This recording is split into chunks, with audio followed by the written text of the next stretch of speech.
I believe we are all assembled who will be here tonight. So let me call this meeting to order. Welcome, everybody on the screen. Welcome to those who are joining us to our new earlier time for our regular board meetings at 6 p.m. So thank you for joining us. This is our last board meeting, regular board meeting of the year, and hopefully the last regular board meeting where we will not see each other on screen, but in person. So pretty exciting.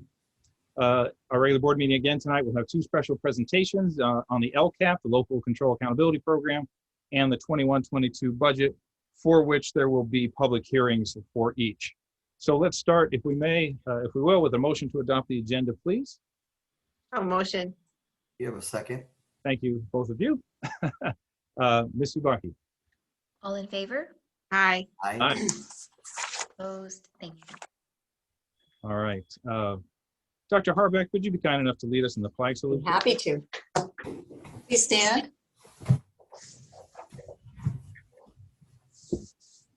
Hand on your heart. Ready? I'll wait just a second. There we go. Ready, begin. I pledge allegiance to the flag of the United States of America and to the republic for which it stands, one nation, under God, indivisible, with liberty and justice for all. Thank you. Dr. Harbeck. Now we will move to public comments, but again, as before we do, as we always do, we look first to our share your comments that you have submitted to the website. There were a few comments, all of them related to the prospective naming of 138th and potentially the other schools, and multiple perspectives there with endearing memories and also respect for Richard Henry Dana. So all of this would be considered in the presentations that I believe, Dr. Silvers, you may be mentioning in your words tonight about the CAC upcoming. Wendy, then, public comments if you would. Yes. We do have two public comments, but I do not see the people in my attendees. They did not input their comments, so if we do see them come up, I could signal and let you know. But we're looking for Meredy Casey and Todd and Michelle Gonzer, and they are not present at this time. Hopefully they will join us, and given the time change, we will give them the opportunity should they join us. Perhaps they were not aware.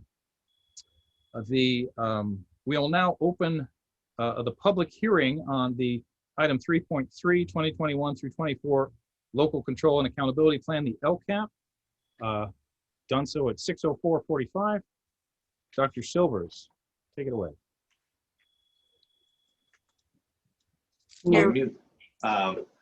Thank you, Dr. Goldman. I will turn it over to Eileen. And, Hi, good take it from there. Thank you, Dr. Silvers. I'm going to go ahead and share my screen. It's all right. And Dr. Harbeck, as you're getting started, let me make a mention to those who are watching and with us currently.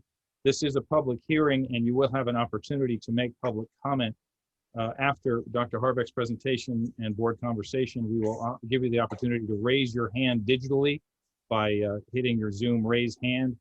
If you wish to make a comment, we'll bring you in and you can share it. So please know that opportunity is forthcoming. Dr. Harbeck.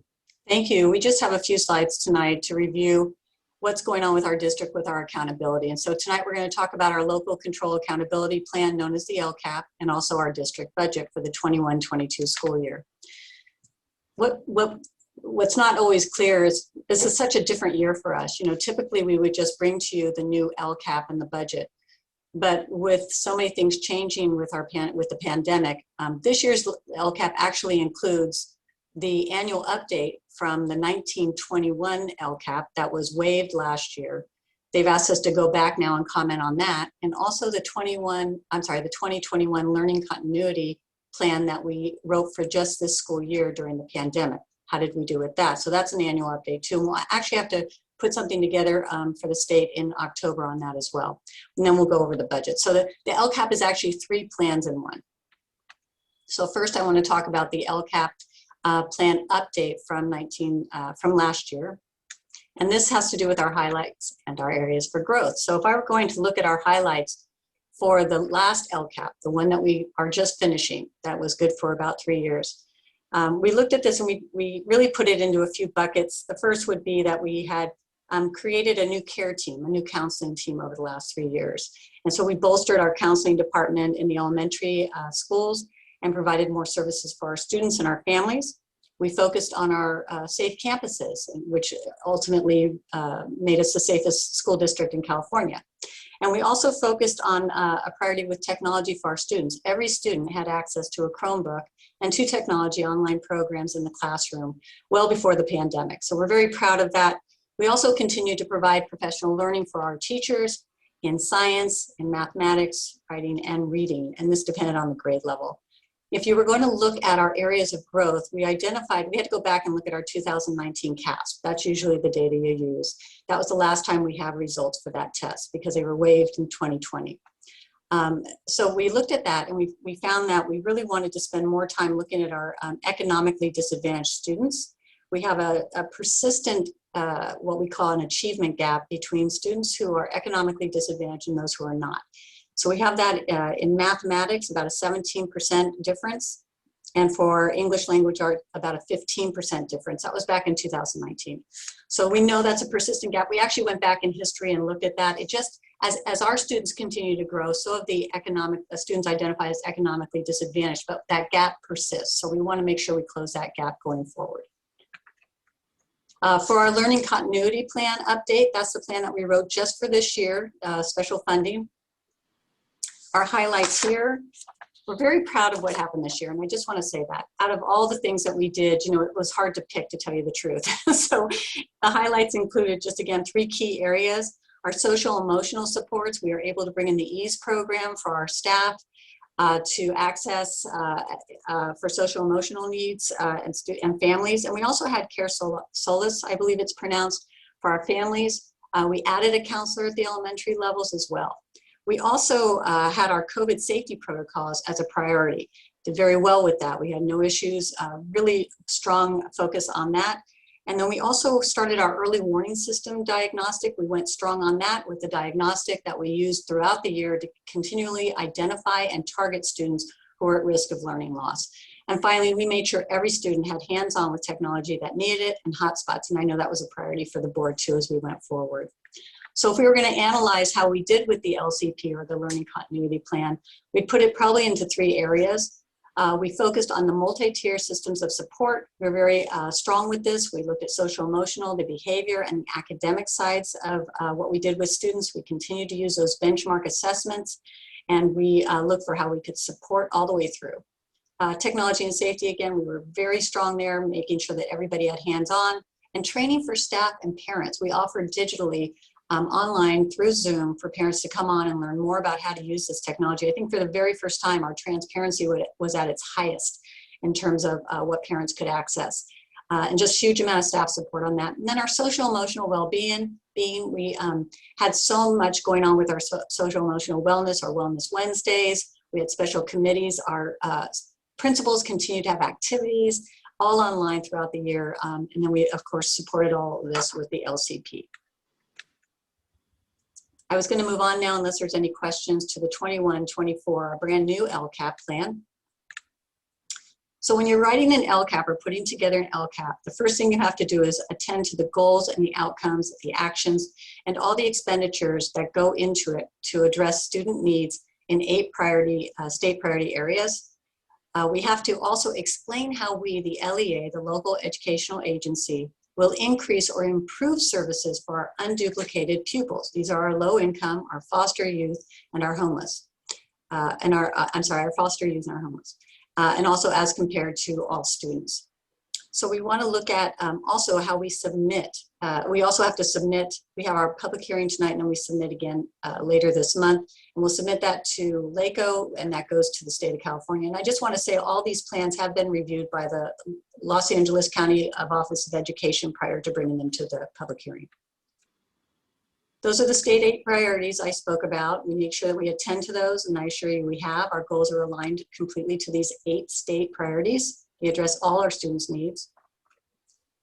There's our 5 goals. I've brought them to the board before, and again, Dr. Goldman was behind this movement with Dr. Silvers. Took over a year to put this together, and we actually call these our assurances I'm using them as our goals. You'll find these also in our site plans, our school site plans. So we're aligned across the board here in our district with all 5 goals. We have safety, student-centered or the whole child, future ready, how are we preparing students for the future, community and collaboration, that's our diversity, equity, and inclusion goal, and then our organizational strength, how are we staying solid as a district moving forward. I have Sarah Nitzos here tonight. She's been working on the metrics, so you have to be able to measure things. I thought she could say a few words to you about how those metrics, how we put together these metrics. Thank you.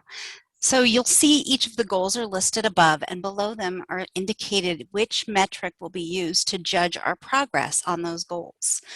We've really wanted to make sure that these metrics were publicly accessible by all, to really increase that transparency. So you will see the California dashboard, which is accessible to the public, the California Healthy Kids survey results, also publicly available, and the school accountability report card. Some of these other things are remarked on at numerous board meetings, so that's also publicly accessible. Another really wonderful thing about all of this is that it covers all of the different priorities of our district, and it's broad. It starts with testing data, it goes on to our social emotional, and even includes our fiscal awareness. All right. Excuse me, what is that little graph on the far right? It's just a little picture. Okay. There's no, that was mine, sorry. Trying to spice up the data. Okay. Spice up the slides, okay. Okay. So when we're looking, thank you, Sarah. And I know that, I'm just gonna say, Sarah worked real hard on that, so thank you. And also on all metrics in our district. Our LCAP key actions, when you're looking at the 5 goals, just kind of picked again, highlight here. If you're looking at our tech infrastructure, you know, we've moved to the cloud for safety reasons here with our IT department. Really wonderful. We've been able to add an assistant principal in our elementary schools. Again, strong focus on staff safety training, keeping that alive with our ALICE training and our EpiPen training. And the whole child, looking at social emotional wellness, we're keeping our data systems going, so we always keep tabs on where our students are. Want to make sure we keep our GATE program so that we allow for all students to have what they need in our district, keeping those art electives available, and then our targeted supports through intervention, our Tier 3 intervention. For Future Ready, we do have our preschool program and that full English language development program, which has terrific outcomes. We also are adding our teacher on special assignment. That's the TOSA supports for elementary math and for elementary writing. It says ELA, but we call it balanced literacy because it encompasses everything. And as you know, writing is a gateway skill to so many other things that kids can do. So we're gonna have support for our teachers with that. College and career readiness, wanna keep an eye on that. We're going to keep going with those Chromebooks and making sure kids have what they need for educational technology and offering as much professional learning as we can to our staff. Finally, for community and collaboration, we have our accountability systems going with strong communication systems. We have social media going. We have terrific websites going. We have outreach from our principals and our superintendent. We also have a diversity, equity, and inclusion coordinator position that's being filled that's going to lead us with that effort. And this year we did hear the need for more translation services, so we did bolster that as well. We want to make sure we attend to that. Finally, organizational strength. We're going to keep our audit system strong, our M&O and our enrollment supports. We make sure we staff that appropriately to keep parents able to enroll and keep it seamless all the way through.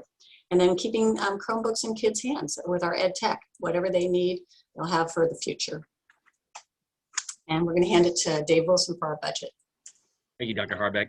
So I just wanted to go over a summary, which is presented in the budget overview for parents, or the BOP, and that's just a supplemental document to the LCAP. And so I'll just go over a 30,000-foot view.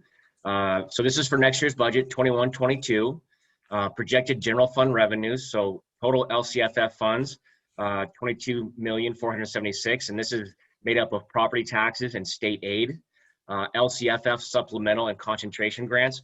We don't receive any concentration grant money, but we do receive supplemental, about $1.6 million. All other state funds, this would be your special ed, your lottery, and for next year, we also have 2 in-person grants. We have the Expanded Learning Opportunities Grant and the in-person learning grant. So they're state funded, so they fall in that bucket. Other local funds, this is your Measure CL, this is donations, grants like Project Lead the Way. We're projecting just under $3.2 million. And then federal funds, these are all your Title I through Title IV programs, as well as some federal COVID grants that we received, just over 3.9 million. So total projected revenue for next year, 34,676,000. And then I wanted to get into the budget figures. Total budget general fund expenditures, 32,579,000. So you can see that the revenue is greater than the budget expenditures by about $2.1 million. So we're seeing a surplus. A lot of that is one-time in nature. And when I get into the public hearing for the budget, I can provide more detail on that. Total budget in the LCAP. So in the LCAP, we only have $13,574,800 identified. And total budget for high need students, these are the, like Dr. Harbeck said, low income, foster youth, English language learners. We have 1.659 identified. So you can see the budget expenditures are greater by about $38,000 than what we're expected to receive. So, in future years, we'll try to make those more in alignment, but there's so much need for those students to have improved or increased services. This is what that landed on the budget. Expenditures not in the LCAP. So we talked about, we have a $34 million, $32.6 million budget. Not all things are listed in the LCAP. The LCAP is only provides the specific goals that we want to focus on. Things not in the LCAP, like other certificating classified salaries such as, grounds crew, custodians, office staff, district office staff, utilities, costs of fuel, our property and liability insurance is not included, and other maintenance projects. So not everything is identified in the LCAP, and those are some reasons why they would not be identified in the LCAP. Dave, a question, if I may? Yes. So the LCSF supplemental concentration grants, that's the 1.6 million. That's correlating to the 37% or so of our unduplicated students. That is correct. My question is, I know we've been concerned about the stripping below 40, and I know I've asked this before, but I'm just still trying to get my head around it. First of all, what did that number drop from? I know that we're slightly over budget in 1659. That's not materially different. But what did that drop from in the past few years? And are we mandated to use that and track students like we were thinking or can we still use it for all students? So I think I'll start with the first question. About 3-4 years ago, we were as high as 44-45%.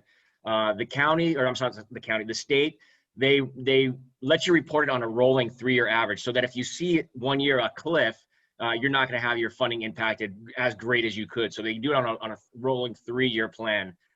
So right now, I think our rolling 3-year average is about 38 or 39%. So we've seen it come down significant. And I think for the current year, 2021, we saw a decrease in supplemental funding to the tune of about $70,000 because this year students were not required to report their they're not required to do free and reduced lunch applications. And so we have. I was concerned it was like 1 million or something. So thank you. Makes me feel a little better. Yep. Well, did I answer everything? Oh, I'm sorry. Okay. So tonight is our public hearing, and then we'll come back on June 28th for our final board approval. And that is the end of our presentation. Any comments from the board before the public comments? I just want to say how much I appreciate the effort that went in here, and that the presentation hitting the high points is much appreciated. And I really appreciate your tying it to our pillars for the district. It really makes a comprehensible and executable plan. Thank you, and affordable. So thank you very much, all of you. Really good job. Yes, thank you. I also echo Joanne's comments. Thank you. I have a couple comments too. Just this is an amazing amount of work, and they threw in the having to do the update on 2019-20 because there's nothing else to do. So thank you very much for this. I did, as Joanne said, I appreciated the assurance. You didn't really mention that the 8 mandated state requirements were actually placed under the 5 assurances quite nicely. So really well done there. I had a question on unduplicated. You answered that. Thank you. At the California dashboard, I had a couple questions on. We chose to go to the Renaissance Star system this year for testing. The LCAP for 2021-22 is built on the CASP. I'm assuming we're going to be returning to the CASP, but just wanted to confirm that. We are going to return. Go ahead, Sarah. I'm sorry. I'll let you take it, but I just wanted to point out we are returning to the CASP next year, but our local assessment, the STAR, will continue and move on with us. We're going to use it as our local indicator, and it is woven into the metrics for goal 2 and 3. Perfect. So real quick, Dr. Goldman, I also want to add that the CASP we're really using for our Future Ready, our end of, it's a summative, it's at the end, where we're using the local assessments for our whole child. It's a progressive meter. And love that we had that at the last meeting and ongoing. Terrific. So relative to the CASP, as I understand it, there's the green and the blue and the various colors, and they are a comparative rating, not an absolute rating. They tell you how you have done relative to where you were last year. First of all, I want to verify I've got that understanding correct. That is correct. So my comment then is, in the evaluations and looking through these, and also, by the way, Dave and Eileen, thank you also for when we were off budget. I appreciated the conversations that you listed as to why. Nice detail, very helpful. Well done. But my comment regarding the CASP evaluations is the goals say we want to be in the green and the blue next year. My question is, because they are a comparative rating and ongoing through 2024, if we achieve a high level, it will be increasingly difficult to have better than last year when we may reach a level that is acceptable in an absolute sense. And I just want us to have consciousness of that and not be disappointed, and maybe reconsider that goal as an absolute goal rather than a comparative goal, because you can't always break the world record every year, if that makes any sense. Right. It does. And we're looking to maintain or increase. Right. All right. So as long as we're maintaining, but again, I would consider a absolute score of, you know, if you're at 85% and the world's at 70 and we maintain 85%, I'd be comfortable with that. Great. Thank you. So any other comments? Thank you for all that. All right. Thank you. At this point, before we close this public hearing, it is a public hearing. If anybody wishes to raise their hand, I assume it's Ubaki, you can see them. And if they want to make a statement, they are welcome to join. Dr. Goldman, can I just jump in real quick? I do believe that we have a public comment that's not up for the public hearing. So I'm thinking, just so we don't confuse it, this public hearing would be for public comments, sorry, would be specific to the LCAP, and then we will allow and bring our public for the previous public comment, general public comments. So these are, thank you, Dr. Silver. These are comments about the public hearing about the LCAP at this time. So Mr. right Buck? now, I do see that Todd and Michelle Gonzer would like to make a comment about the public hearing. So if we could slide that over, please.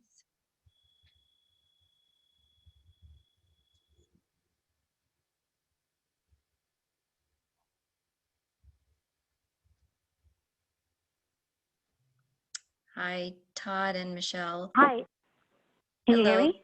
Yes, this is for our comments for the public hearing. Go ahead.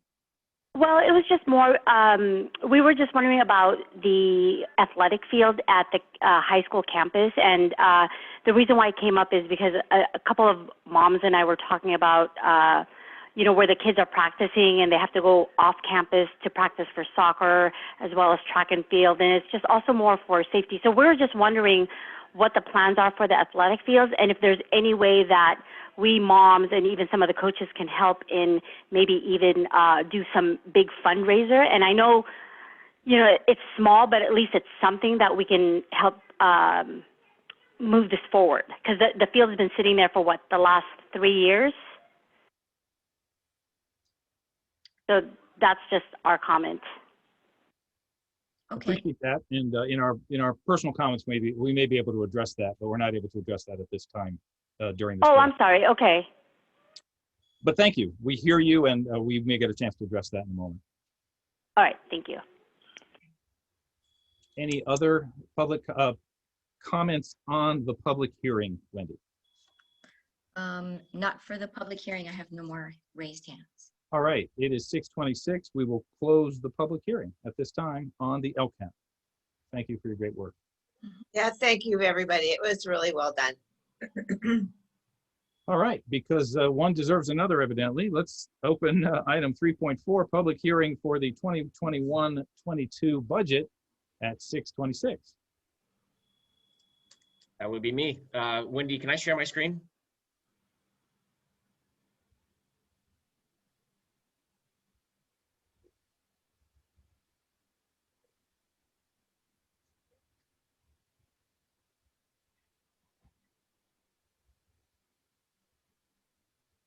All right, is it up? Yes. Okay, thank you. So unfortunately, I apologize in advance. This is required to be read into the public hearing, so bear with me for a couple minutes here. Beginning in the 2015-16 fiscal year, districts that propose to adopt a budget that includes a combined assigned and unassigned ending fund balance in excess of the minimum reserve for economic uncertainties must provide the following information at the public hearing for their proposed budget prior to budget adoption. 1, the minimum reserve for economic uncertainties level required for the budget, the amount assigned and unassigned ending fund balance that exceeds the reserve for economic uncertainties, and 3, reasons for the reserve for economic uncertainties being greater than the minimum. And so the districts for budget year 21-22, the district's unassigned fund balance, this is Fund 01 and 17, this is your reserve for economic uncertainties, total about 9.1% or $2.8 million. The 3% minimum reserve is $925,000, 320. And then the reserve exceeding the minimum is 6.1 or $1.9 million. The reasons why the REU, the reserve for economic uncertainties, is greater than the minimum. Some of the reasons: 1, 3% reserve level, or approximately $925,000, is equivalent to less than 2 weeks of total payroll liabilities. It would not be fiscally prudent to only carry less than 2 weeks of payroll as a district's REU. Number 2, a higher reserve affords the district the flexibility to absorb unanticipated expenditures without significant disruption to educational programs. Number 3, the district received approximately $2.6 million in one-time revenues in 2020-21 and is projecting to receive an additional $4.1 million in one-time revenues in 21-22. The district is taking a strategic approach to spend these funds wisely over the course of several years. This approach seems more prudent and thoughtful than just rushing to spend one-time revenues in order to bring reserve levels to the arbitrary minimum level. A larger reserve provides protection against the volatility of state revenues and unexpected expenditures. Any questions on that? Okay. Let's go on to the budget presentation. So we are required to hold a public hearing on the budget prior to the board approving, which the board is scheduled to do on Monday, June 28th.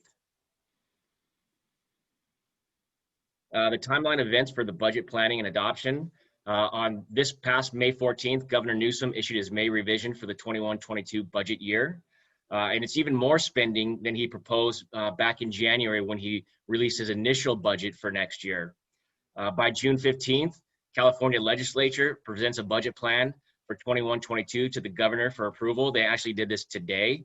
And they must do this by the 15th or their pay is forfeited. There was a time, not so long ago, 10 years ago, where it wasn't uncommon for a budget not to be adopted until late September, even October at certain times. And if you're trying to run a school district budget and you're not sure what kind of funds the state's going to provide, that can be very troublesome. And so they've now introduced and approved legislation where that there has to be a signed budget, at least from the legislature standpoint, by June 15th. Here we are today, June 15th, Weisburn USD to hold public hearing on the LCAP and the public hearing for 21-22 budget. And then Monday, June 28th, the Board of Trustees adopts the budget for next year. California revenues. So from where we were a year ago is night and day. It's absolutely remarkable.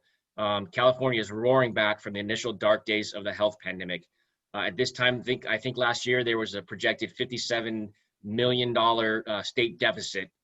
So yeah, we've definitely come a long ways.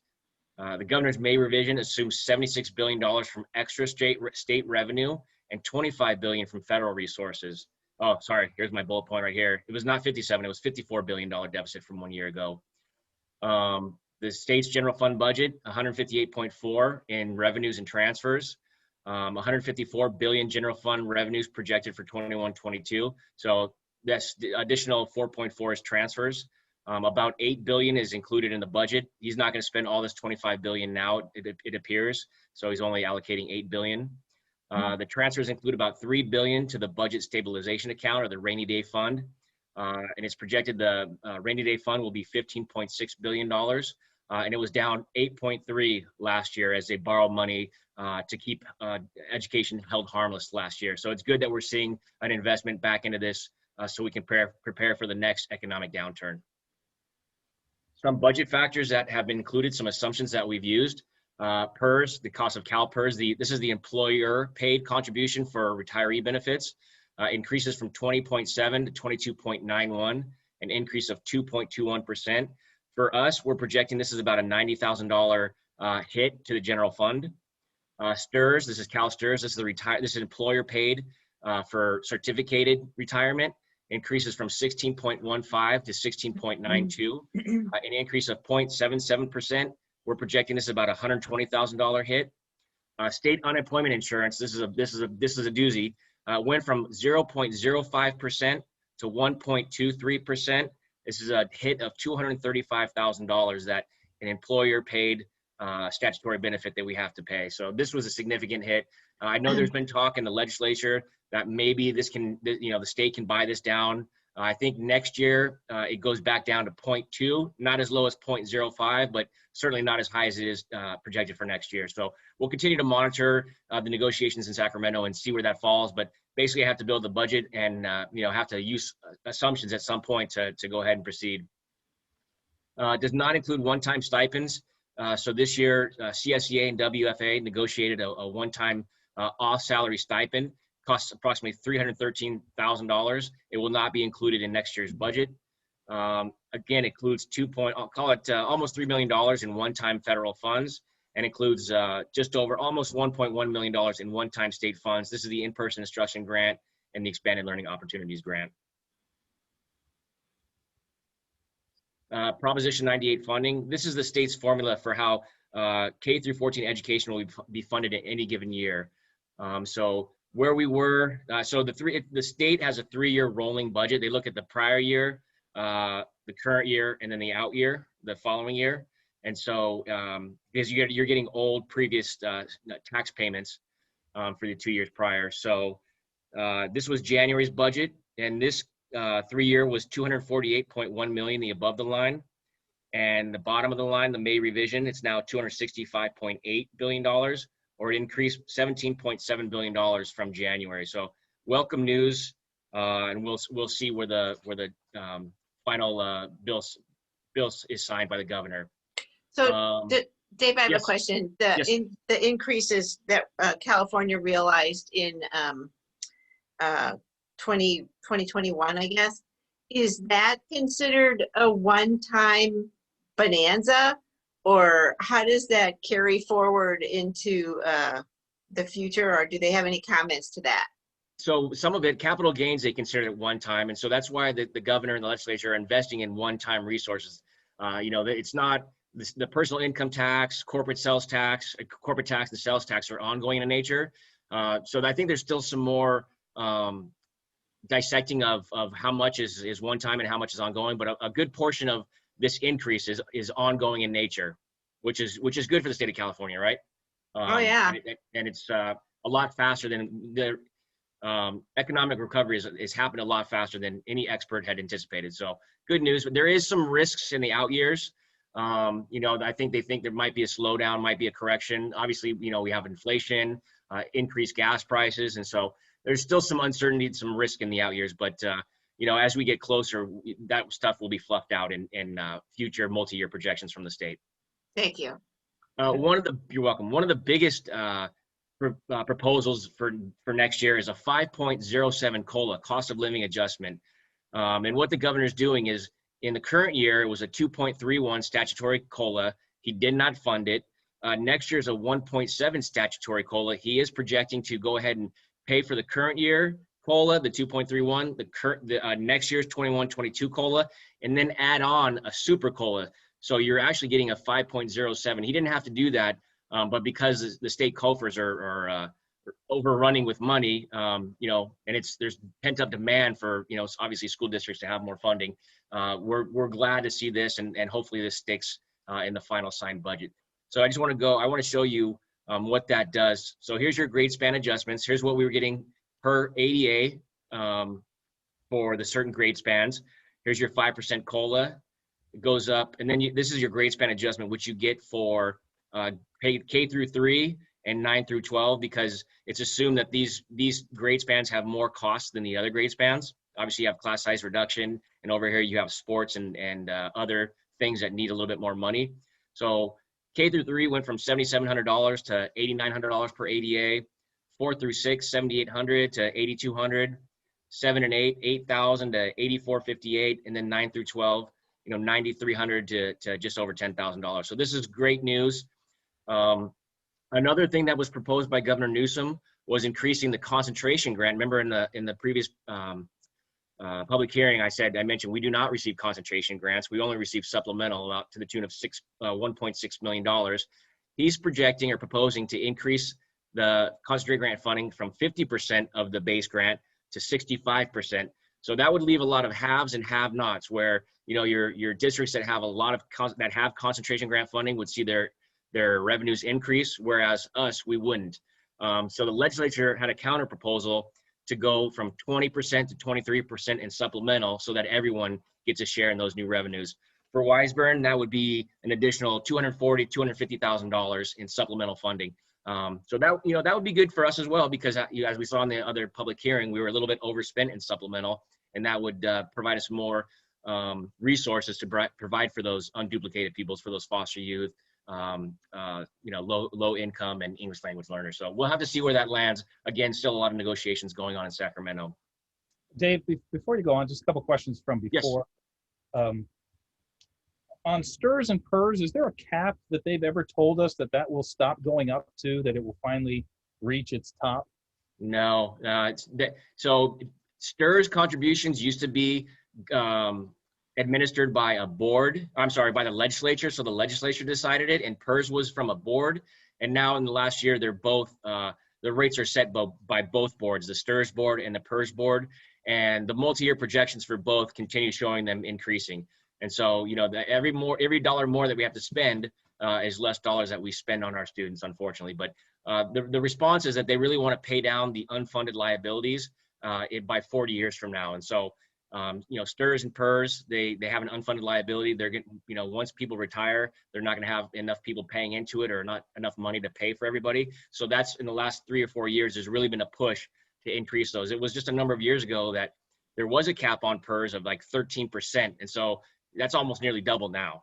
And I don't think there's anything inside. Now the legislature did recommend an approval. So instead of using some one-time funds for some other grants, they would use about $2.8 billion to buy down those liabilities. So maybe those percentage rates go down for next year.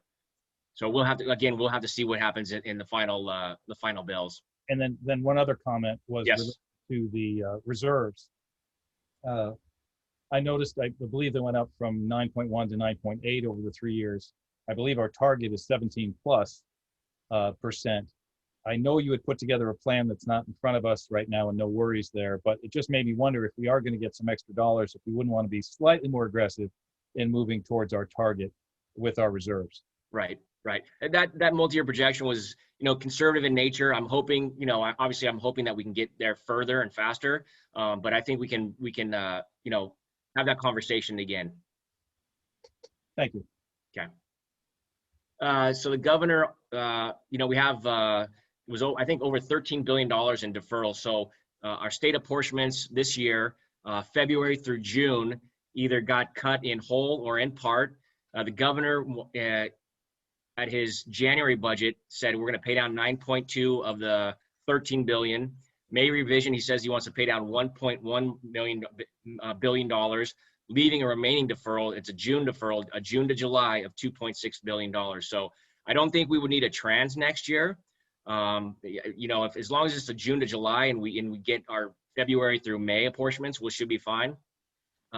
But the legislature counterproposed this and said, hey, now you have all this funding. Now's the time to get rid of all these deferrals. And so that conversation has been going back and forth. I'm very happy that we'll have some, if not most or all. But if we do get the remaining June to July deferral, that'd be great as well. So cash flow next year should be a lot better than it was this year. No more And train. then getting into the meat and potatoes. So here's a 2021 estimated actuals, how I think we're going to end this fiscal year. So combined, you say LCFF revenue, almost 21.5 million. Federal revenue, almost 2.3. Other state revenue, about 5.2. Other local revenue, about 3.3. In total revenue, 32,224,000. Our certificated salaries, just over 14.5 million. Classified, 4.1. Employee benefits, 7.4. We had some capital outlay, 443. And then other outgoes, our special education, what we pay out in special education to the regionalized programs. So on paper, we had a surplus of almost $1.4 million. However, we had a lot of one-time things this past year in nature. So we got some federal COVID revenue. We got our other state revenue. These were the two partial grants that we received this year. Certificated salaries, about $406,000 in one time. This was for the 5 professional development days at the beginning of the school year before school started, as well as the $1,200 off salary schedule stipend. Classified $87,000. This was only the off schedule payment stipend. Employee benefits, these are statutory to these. Books and supplies, about $355,000. This was more for COVID related items. We bought a lot of PPE materials. We bought a lot of other materials that were one time in nature. Services and other operating expenses. I think I spelled that wrong. I should have caught that, sorry. This was also related to COVID, a lot of consultants that we used. And this capital outlay of $220,000, that was the bipolar ionization. I don't think we'll have a large of a project like that again. So after you factor that, and then we had some one-time savings, less substitute teachers, less instructional aides and noon duty aides this year, statutory benefits associated with not having these. And then we obviously didn't have office supplies or less instructional supplies this year. So after you factor it all in, we actually had a deficit of about $97,000. And this factors in the 2% retro that went back to July 1. And so when we agreed to that, we knew we were going to be in the deficit in the short term because we were going to approve that 2% ongoing and pay for it out of next year. So this is actually a little bit lower than I thought the deficit would be. So about $100,000 to the bad. We'll take care of that in the next year.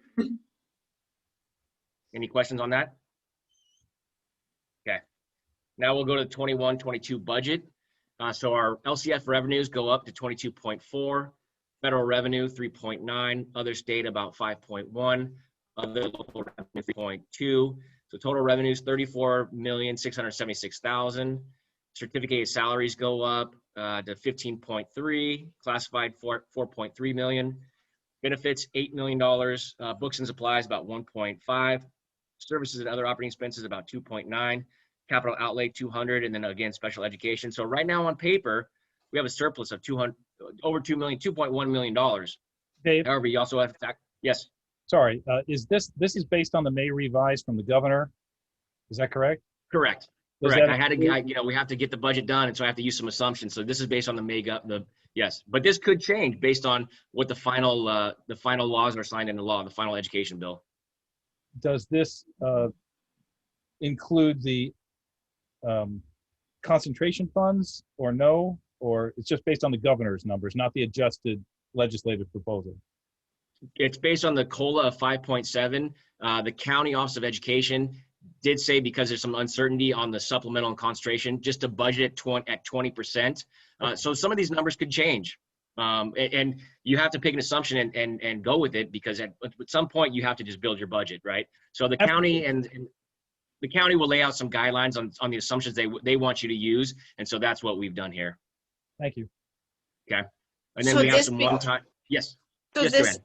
I'm sorry, this at once we approve this budget on the 28th, that becomes our baseline, and we don't change the budget any longer. And then we show deviations plus or minus to that budget as we go through the year, right?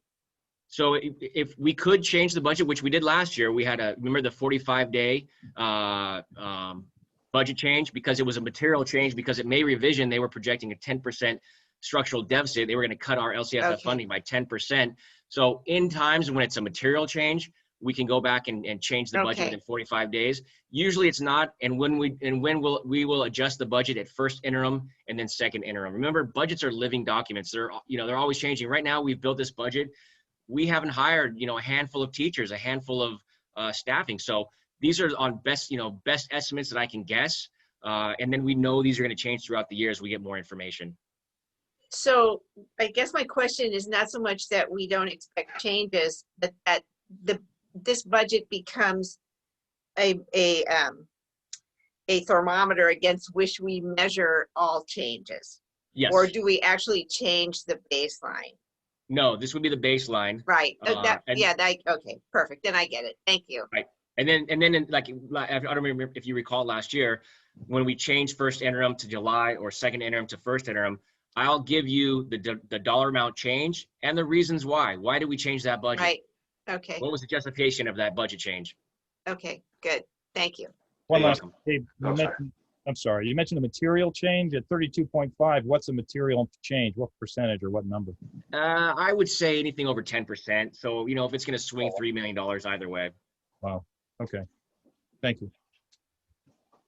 But, like the supplemental, if it goes from 20% to 23%, I think that was $250,000. I wouldn't expect the board to approve a 45-day budget revision for, $250,000 out of a $33 million budget. Agreed. And then, so here's some one-time things. Hey, Dave. Yes, sir. I'm sorry. I'm going to add more to this. I'm sorry. Yes. I kind of wanted you to go back, if you can, to the previous slide, if possible. And I know, you talked about this $97,000 deficit. And I think maybe if you could just explain why we're running a deficit this year, based on the fact that the projections early on, I believe, because we were flat funded this year. So part of the reason why we knew going into this year that we were flat funded. And so I just wanted you to give a little bit more context to the reason why there's a deficit. Yeah. I think we thought it was in the neighborhood of about 250 initially, right? No, I think at second interim, we were proposing a surplus of about $196,000.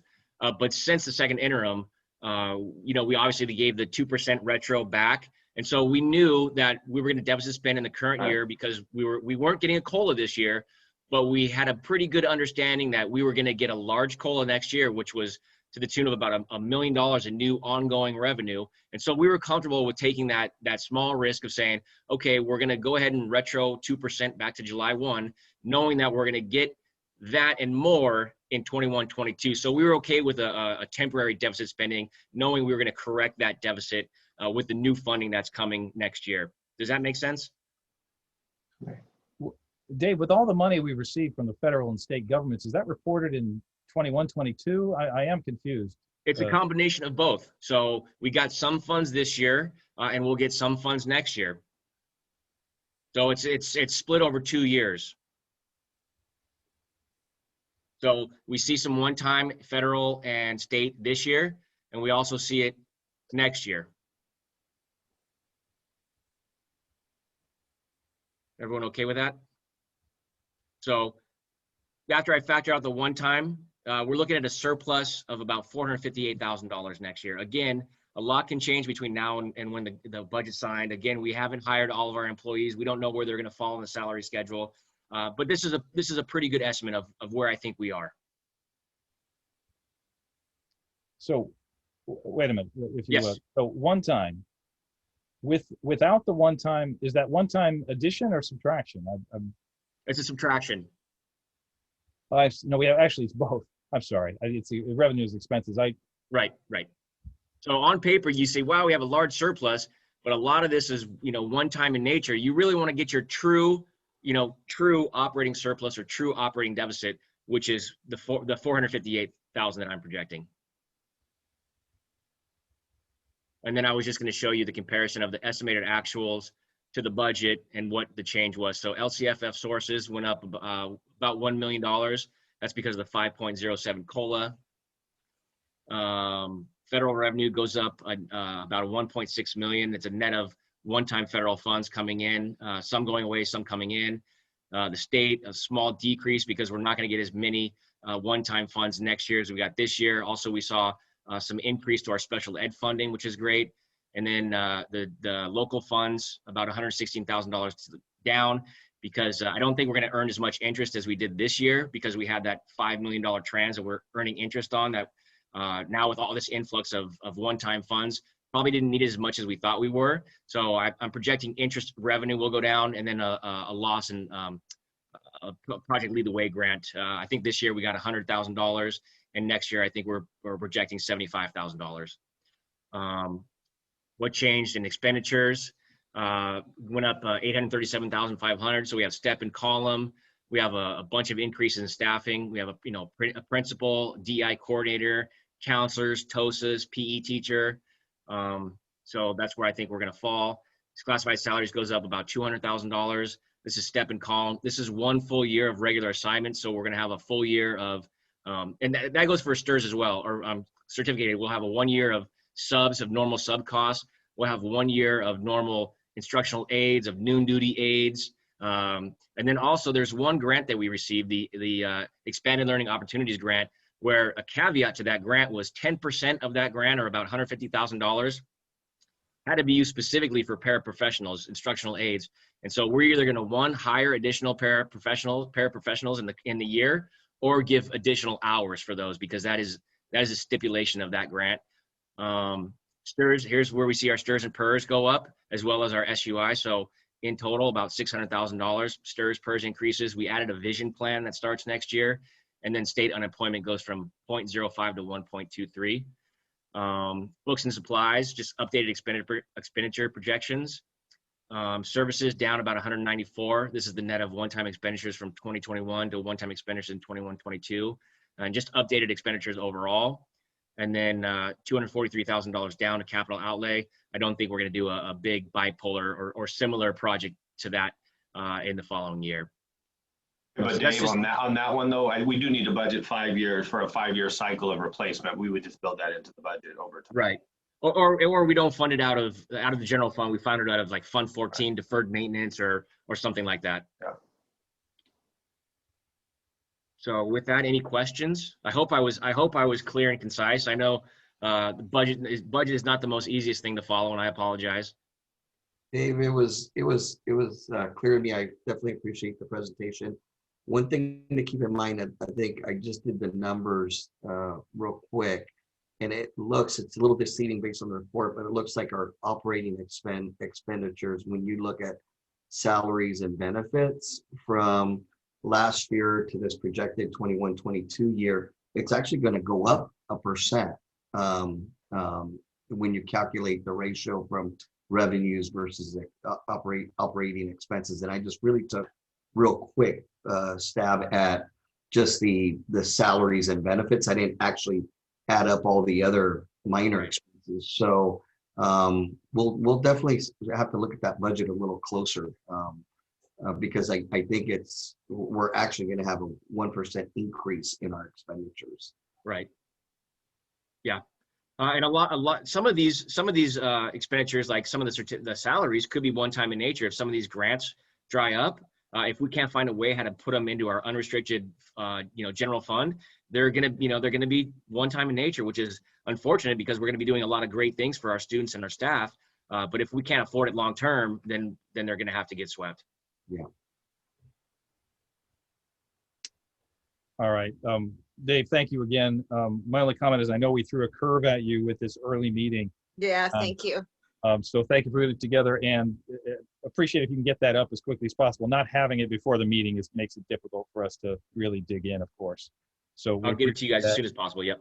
Thank you. And obviously we'll do that and be able to dig in further. Nelson, thanks for that observation before our 28th approval meeting. Are there any public hearing comments, Wendy, relative to the budget? These are not public comments, but public hearing comments. This time, I do not have anyone with raised hands. All right.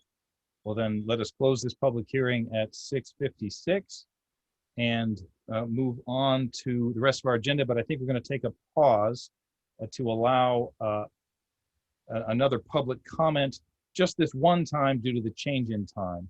Ms. Subaki, I think we have a public comment. We do have a public comment. It's Todd and Michelle Gonzer. In case they had anything in addition to add, we can slide them over. Okay.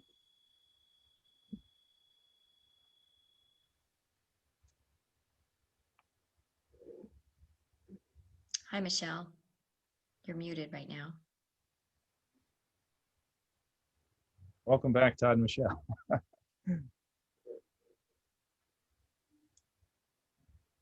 They may not have anything in addition. We'll give them a second. Michelle, did you have anything else you wanted to add to your public comment?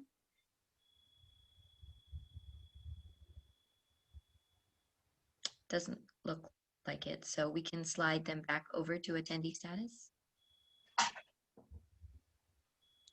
All right, so continuing with our meeting, we will go to items under 4, information, and we'll go to the board. So Ms. Kaneda, would you like to share some thoughts? Sure. Good evening, everyone.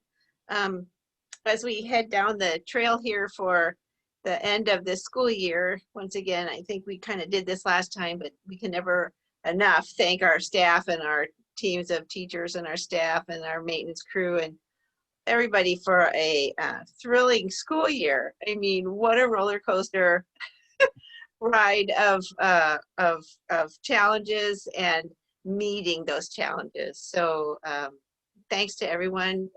Neil and I had a chance together to attend the Da Vinci Communications graduation service. I know Neil attended more than that one. How wonderful to have in-person graduation this year and to have family be able to attend and share and celebrate together. It was very special. Of course, Dr. Brand was there and Dr. Wonder and various, all the staff that had to do with Da Vinci Communications graduation as well. So congratulations to the students and for all the graduations and from Da Vinci, and looking forward to ANZA's culmination. I'm not sure what we call it as the 5th graders move up to 6th grade. I think Dr. Goldman and I are attending that together tomorrow. Unfortunately, the 138th Street School events are at the same time, so won't be able to attend both. And I, because of a wonderful family event, will not be able to attend the Dana graduation this year either. So, and I want to congratulate everyone again and say thank you very much. And the budget that Dave just presented and how fluently you spoke about it, thank you for that. And the ability to explain to us and the patience to answer questions, the LCAP again. We are so glad. And one more time to say that we are the safest school district in California. I don't think we're tooting our horn enough for that. I think we need a banner, although I don't know if that's an invitation to maybe cause mischief anyway, but that is an accomplishment that I feel we could keep repeating, so did. Anyway, thanks everyone. Those are my comments. Thank you, Joanne. Mr. Martinez. Yeah, I just also wanted to follow up on Joanne's comments as well. And as we wind down in the school year, I also wanted to just take the opportunity to thank the entire district staff and administration. I mean, we've been asked to pivot twice in the last school year. It's been challenging, as Joanne said, but I think we've done it well. And as we conclude this year, we've finished strong. So, and certainly looking forward to the next school year. And just want to also just wish everyone a wonderful summer. And enjoy your time off, enjoy your family and friends, and look forward to the upcoming school year. And that's really all I have. And obviously I am looking forward to the promotions this week as well. So thank you, everybody. Thank you, Nelson. A couple of comments from me. Relative to Todd and Michelle, your comments, I know, I think Dr. Silvers will be addressing the field. Give us an update on that, so I'll pass that to him in his time. Regarding the naming conversations and considerations that were put in, you share your thoughts. Thank you for those views. again, Dr. Silvers, I'm sure will be addressing this too. We will be establishing a Citizens Advisory Committee, I believe the beginning of July. And again, Dr. Silvers, correct me on that if I'm wrong. But I wanted to express to everybody that all views are wanted and welcomed on all perspectives on school naming. If you are feeling passionate about this subject, please reach out. Please get involved. Don't sign out. We need to hear your views because this is a issue that could potentially impact everybody and have an opinion. So please, we want your views and we do ask you to share them. As Joanne and Nelson mentioned, there's promotions with elementary schools this week and Dadle Middle School on Thursday. Very excited about those. Plan to attend as many as I can. I also did want to say congratulations and thank you to all of our students. You made it. Our families, you made it. Our staff, you made it. Our custodians, our counselors, our cabinet, and especially our teachers. Everybody here tonight, thank you. Congratulations. We have a saying at Wiseburn that our goal is to engage, empower, and elevate. So thank you again, especially to our teachers, for your magnificent engagement in an impossible year, for adapting and working so hard to empower our kids to learn in the most trying of times. And as we saw in our last meeting, especially with ELA, really great results. Thank you. And to everybody at Wiseburn for helping us all to work together to elevate above this and out of this pandemic. So thank you and appreciations to everyone. I'm excited for the end of the school year. I'm sure you are too. And a plan for a great return to school for in-person learning next year, banning all no other issues. God bless. More to come. And an FYI, our next board meeting is scheduled for June 28th in the morning. It'll be a special board meeting at 7:30. And then we should be back in the boardroom, all things considered, streaming. And one of the reasons we haven't done that is because we could not stream the meeting as well as be live, streaming July 15th in the boardroom. And I tell you, I'm looking forward to that, but I will miss Zoomware. So there you go.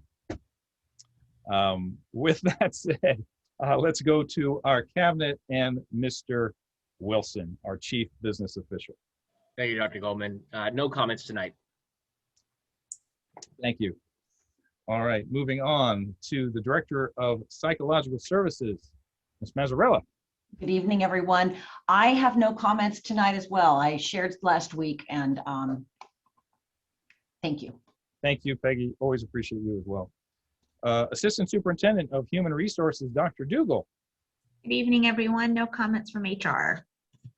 And you are appreciated. That's my theme tonight. And it's true. Assistant Superintendent of Educational Services, Dr. Harbeck. No comments tonight. Thank you, Dr. Goldman. Thank you, thank you, thank you, thank you. And are you going to keep the trend going, Dr. Silvers? I think not. I think you put me on the hook to say some comments. I think I did. So I'm going to share my screen here and just go over. I shared this last meeting, which is the renaming campaign analytics. I'm not going to focus on the presentation, but just more so go back over this timeline. So I'm going to just present this one slide again so that there's sort of a deeper understanding of two things. One is that when we say timeline for renaming process, it is a process. And so there's nothing, that's holding us to have to rename schools. Obviously, I do think the board took action to rename 138th Street School, formerly known as Peter Burnett. That will be a renaming for sure, but the renaming process was a request of the board to explore the other names sort of in conjunction with this renaming of 138th. And part of doing that is going to be the greater part of a seven month process that we're going to collect input, provide input, and provide data to the community and to the board so that we can make the best decision possible for our community now. So just looking here again at this timeline, June, July, August, we have started collecting community input, multiple measures, survey polls on Instagram, as I shared last week, as well as through just email communication that we were receiving from the community. We're going to then make selections for the Citizens Advisory Committee, and I would just echo Dr. Goldman's comments from earlier, which basically stating that anybody that has a voice in this, that has a strong opinion, or any opinion really, then in this regard, to join us, to share, whether it be as a part of the Citizens Advisory Committee that will ultimately present recommendations to cabinet, to staff, to present to the board, you know, and or again, to be a part of that committee and or just to provide feedback through our surveys. There will be more surveys. And one of the things that we realize is that as people have in our community have digested this information about a potential renaming, as we've started embarking on this process of renaming 138th Street School, there will be another survey to follow. And that survey may be, is there a need, or does the community member, do individual community members see a need to change the schools? It could be just a flat out question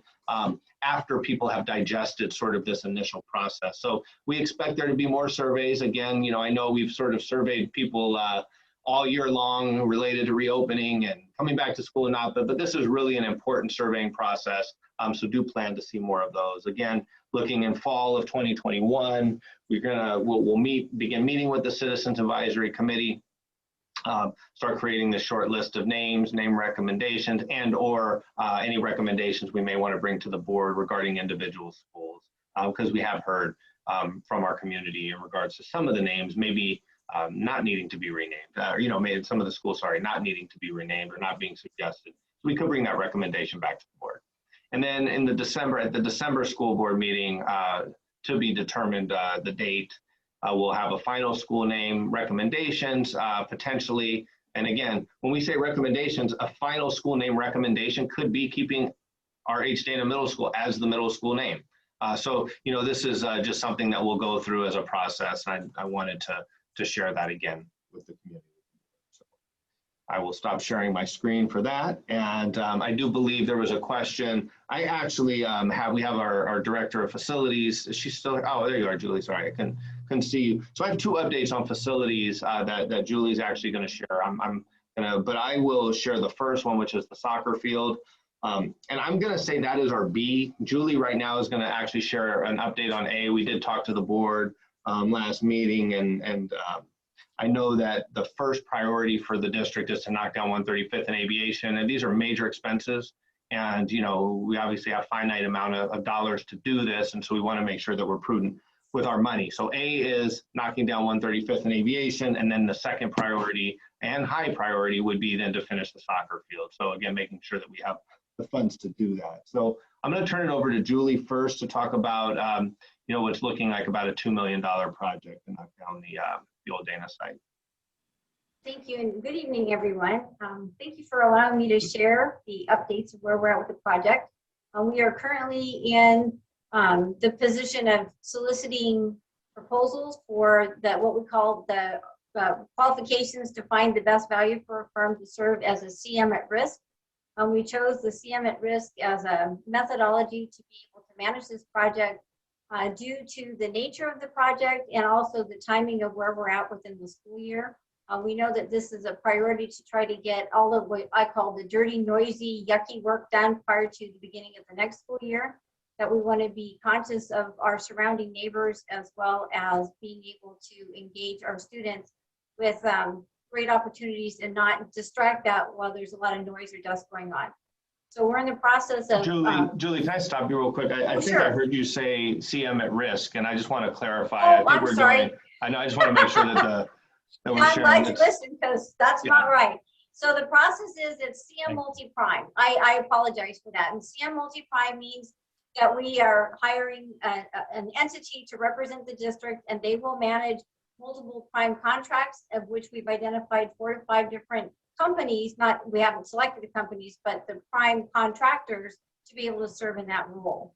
We're looking to start the process in July, and with the noisy, heavy, dirty work continuing through the end of August, there'll be fencing that's around the entire site. So the SLC will be intact with a fence that will be separate the driveway and the parking lot, so that will not be affected, and then keep our site safe so people won't have a chance to get inside.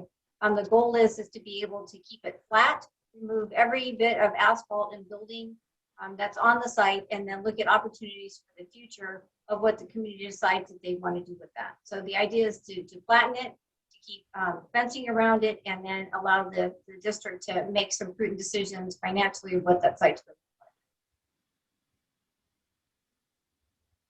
All right, Yeah. thank you, Julie, for that. And then tagging on to that too, is I want to thank Julie too for reaching out at the same time to AFE, and this goes along. And AFE is a local, or not local, it's I think a company, national company, I believe, that specializes in AstroTurf. That would be the material that we would use on the soccer field that's here adjacent to our facility. So we are in the process of investigating that as well, and trying to again, take a look. We're looking at a price tag estimate of around 1.3 million. I mean, give or take, you're looking at about a $1.3 million cost for that project as well. So again, we'll have to go to Dave once we get these final numbers from the 135th and Aviation site, and then figure out, what we need to do for the soccer field. I will share, I have been in conversation as well with Dr. Wonder from Da Vinci Schools, and they have also committed to paying for half of that soccer field. So as we do engage in a contract, we're cutting it in half. So not looking at that whole 1.3 or being on the hook for that whole 1.3. Definitely appreciate the support and the partnership from Da Vinci Schools as well, as we try and kind of complete both of these projects this summer. This is an ambitious goal, if we can get there in September, great. I think that we have a lot of people working hard to make this happen, and we're going to do the best we can to get there, and at least get as close as we can to finishing before kids get back to school, at least all the dirty work before kids get back to school, so that everything else is they get back to school safely, and we're good to go. So really Thank believe you. it. Thanks a lot for this information. I have to say, I am concerned about timing for tearing down Old Dana, and the fact that we're in the middle of June and we're still bidding and we're still talking and we still have permits and we still have all the stuff that has to happen, and then try to finish the so-called dirty work until before school starts. I'm hopeful. I don't know. I don't know what we think the chances are of that. It feels at best 50-50 to me. Am I wrong there? I don't know. Julie, you want to take that? I mean, I'm deferring to that, your expertise on this. I do know that we were very clear in our request for information, or request for, I guess, I'm sorry. Qualifications. Yeah, we're doing a two-step process. And trying to, the reason that we're doing the process is we want best qualified firms. And then as we go into the interview process, we want them to be able to present a proposal and a scope of work. There was a lot of investigation prior to us making this decision moving forward, knowing that we were late in the game. We had an economic concern, not only the cost of the district, but also knowing that we are in a bidder's market right now, and that it's summer work, and a lot of the really qualified firms may not be available. So I reached out to the industry to do a little bit of investigation prior and said, what do you think? Can it be done given the timing? If we were to go to have a board selection at the end of June, could we possibly get through the dirty work and be near completion before school starts? And 3 of the 4 firms said yes, and independently they gave us a quote that were within a few $100,000s of each other. And so they had no information. I didn't say, hey, here's the scope, this is what we're trying to do. I gave them a Google map, explained what I knew at the time to be the information, and as we spent more time getting more information, it's made it a lot more clear. But independently, they've all come in very, very close to one another, and it wasn't with any specified delivery method. So they know when we went through a mandatory job walk that what our goal is, and wanted to be honest and transparent. If they can't do the work, we don't want them to bid. Well, it's not so much they can't do the work, it's do the work in the time frame. Correct. Right. Yeah. And I think we want to make sure that we are honest with ourselves about, because I know we really want to get this done. There's just no question that we really want to get this done. And I'm not a pessimistic person, so this is not coming from a sort of normal pessimistic perspective. I am just concerned about timing.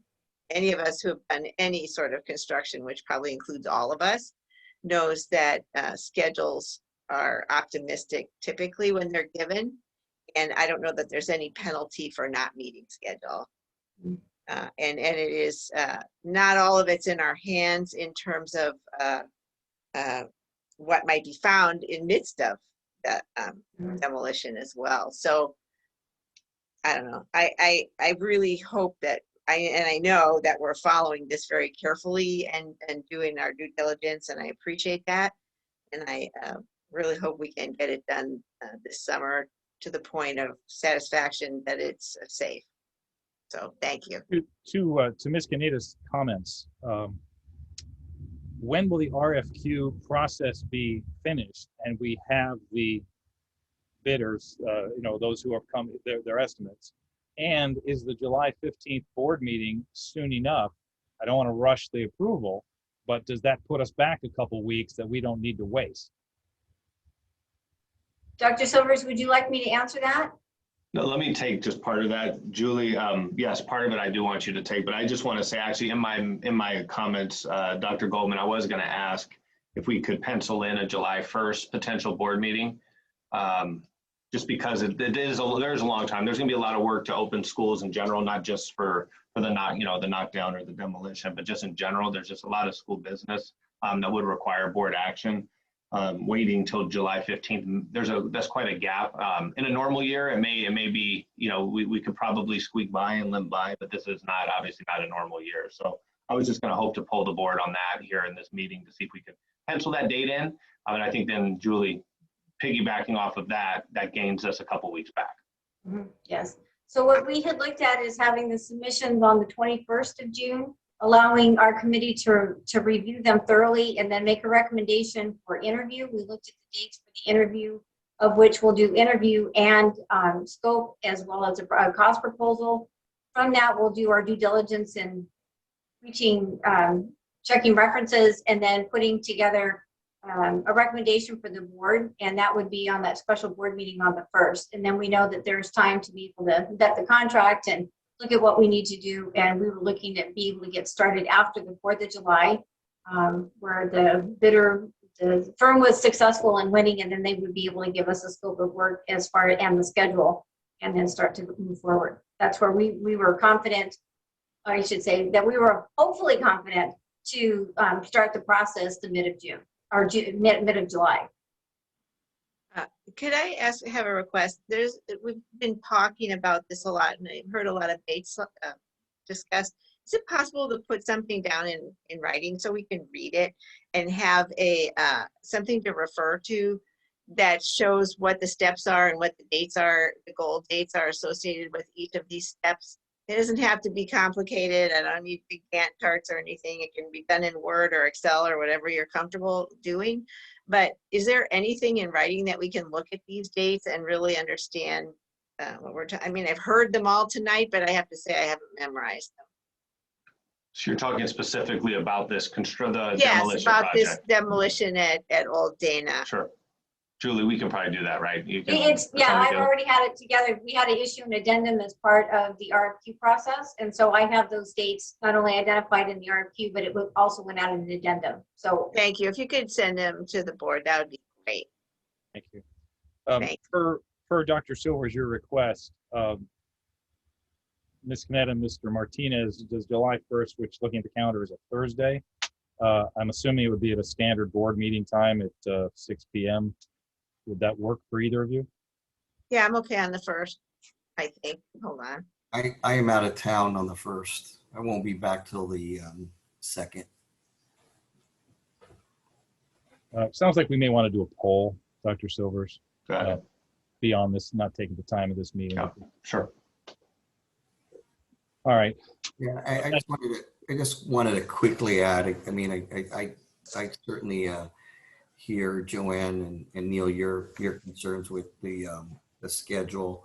I think, as Julie expressed, I think based on the decision that we've made in terms of moving forward with the abatement and demolition of the project, and the delivery method that Julie selected is probably the quickest one right now to make this happen. But to your point, Joanne, I think it's going to be tight. I think this is going to move into this school year, and I think Julie's kind of made mention that this is going to go into the school year. I think if we can get the abatement completed over the summer period, and start demolishing some of the big items, I think that's a win.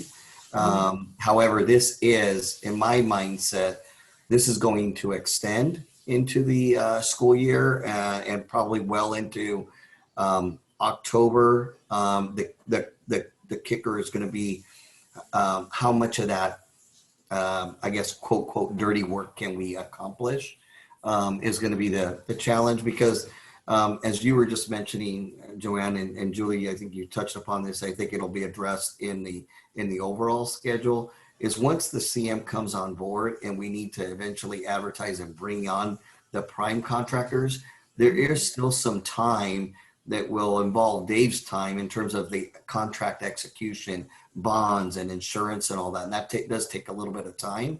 So I think that's what Joanne is asking for, Julie. It's a little bit of that overall It is. schedule that will then start illustrating when can we actually get started. And then that'll show and depict the construction duration. So it's going to be, it's certainly going to be tight. And I think the points that you're highlighting are on point. But at the same time, I think that Julie is moving forward in the quickest and fastest manner that she can as well. I agree with that. I think that what Julie's doing is appropriate and as timely as possible. I think we may have to make a hard decision, because we may have to decide, there'd be a couple of alternatives, right? Or 3 alternatives. One would be do nothing and wait, because it's too close to school starting for us to safely do this work. 2 would be to go full speed ahead and just make it work, and then 3 is some sort of combination of that, perhaps, where we get the work done to a point. I don't know. I don't know that it's possible to stop, but given where all that work is being done, as it is certainly adjacent to Dana, it's really challenging. I have to say that I don't feel it's a slam dunk by any means. Yeah, and I think the key point to all those 3 options that you presented is getting out in front and communicating to the community and to everybody around the school site. So I agree with that. Communication is definitely part of it, but I think we're going to have to make some hard decisions. I don't think we know what that is yet. Right. Well, it looks like we're going to try and get a special board meeting, unfortunately, to address this sooner than later, have the dates, and do a reality check at that time. This also brings up to me, forgive my naivety, I'm forgetting where summer school is. I'm hoping it's not on the Dana campus. That may be relevant to this as well. It's at Anza. Great, thank you. All right, any further comments, Dr. Silvers? I do. I just want to, looking at my notes here, I do want to say I did enjoy, I think so far 6 graduations this year, and it's just an interesting year of split graduations, and seeing kids in person for these moments. I do want to really commend the Da Vinci staff for putting together some really, really rewarding and nice graduation ceremonies for their kids.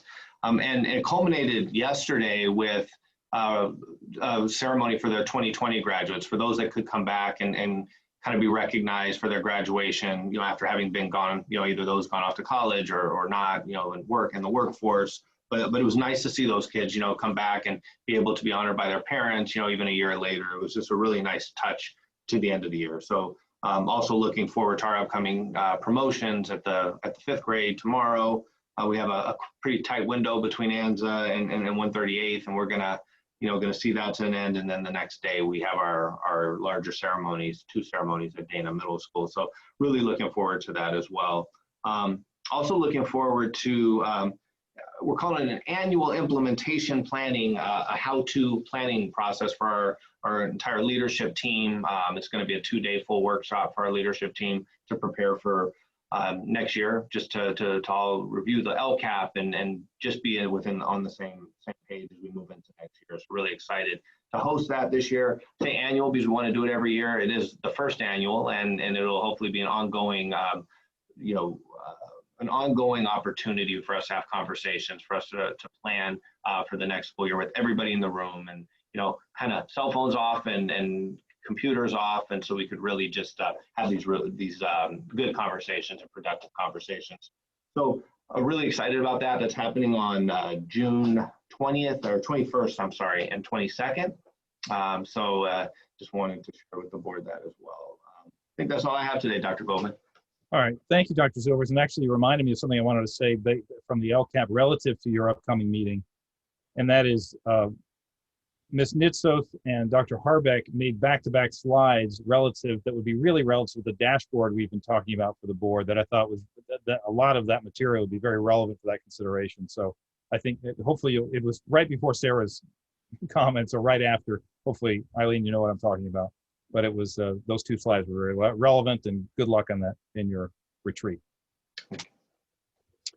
All right, let's move to moving on in our agenda to action items. Number 5, could take a motion for 5.1 and 5.2. They're related. Nelson, do you want to have an agreement? You want a motion and I'll second? Since it's kind of a here we are, there we go kind of thing tonight. Sure. Okay. So I'll go ahead and motion items 5.1 and 5.2. And I will second. Thank you. Maybe Dr. Dugal just give us a quick update here.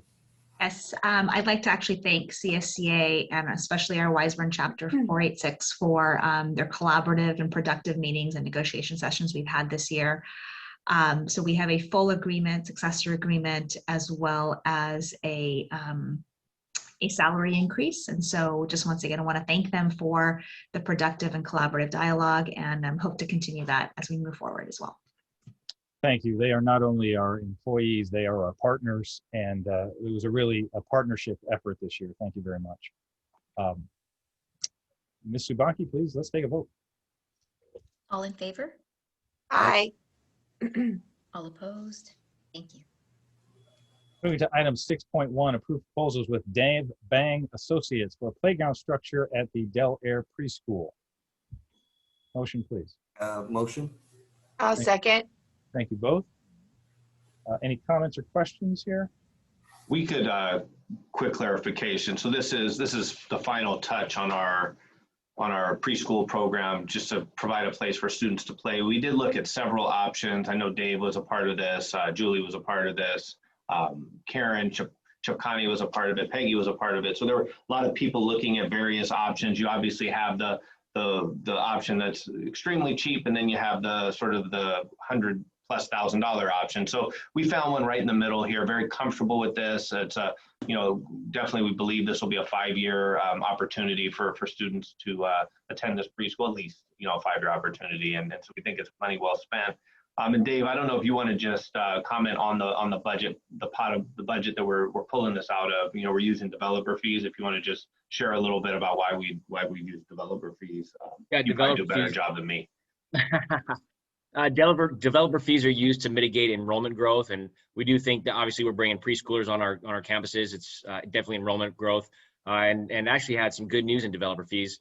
I think it was last week we got a check for $218,000 for a new development on Aviation Boulevard. So that fund has plenty of money in it right now. Thank you. I want to ask a question because I don't remember. Does this include the padding that the structure is going to sit on? Joanne, yes, my understanding is yes. Okay, good. Or I don't know what you call that, but the Is that pour in place rubber? ground cover or whatever. Like a spongy surface, yeah. Yeah, thank you. Dr. Yes, Goldman it's asked me the included in same this. question earlier, so Yeah. Oh, good. Okay. we're smiling. It was his first question with me earlier today when we met. So yes, it does include the soft padding. If you look We're at the aligned, installation, Neil. That's great. yeah, the installation document has the rubbery playground squishy stuff. It talks Perfect. about that, yeah. Okay. And what is the lifespan? I would certainly hope we get more than 5 years out of this. What is the lifespan of this, or what do they tell us? Oh, the lifespan is a long time. I was throwing out 5 years in case we decide to move the preschool or whatever, and we need to look at other options. I mean, the lifespan on the actual apparatus is much longer than that. The foam needs to be replaced, at times. Obviously we need to repair the foam first. There's some repairs that happen, and then sometimes a full replacement of the foam, much less cost. But I was just saying that if we decided to have to move the facility for whatever reason, we know we'll get a good 5 years out of it, hopefully longer. Okay. Sorry if that was confusing. Thank you for clarifying. All right, Wendy, let's take a vote, please. All in favor? Aye. Aye. All opposed? Thank you. Consent items 7.1 through 7.4. If anybody, I'd like to make a motion, Neil, for items 7.1 through 7.4. I would like to second that motion. thank you for keeping the tradition, Joanne. Any clarification needed, Dr. Silvers? These seem pretty straightforward. No, yeah, they are. I think we could, if you're all okay with it, we go forth with the vote. Wendy, let's do it. All in favor? Aye. Aye.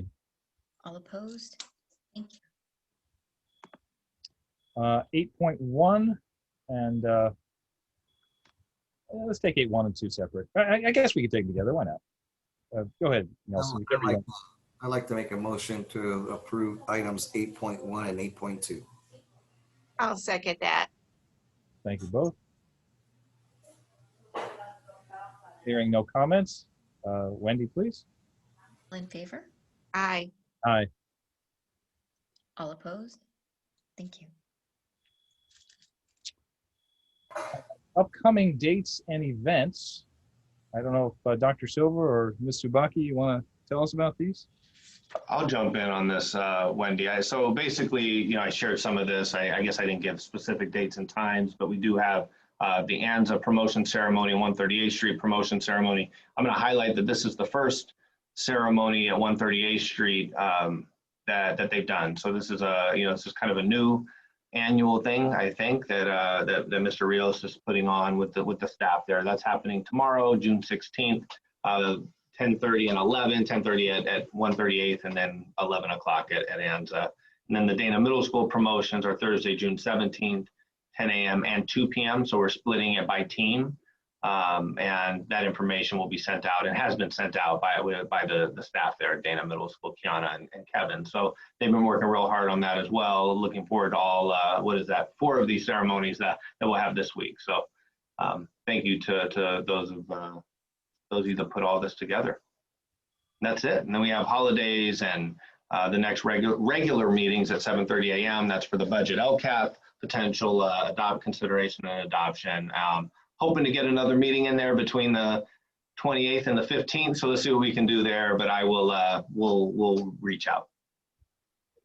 That's the first time I actually saw what day of the week the holidays are surrounding the 4th of July. I hadn't looked that far ahead yet, so interesting.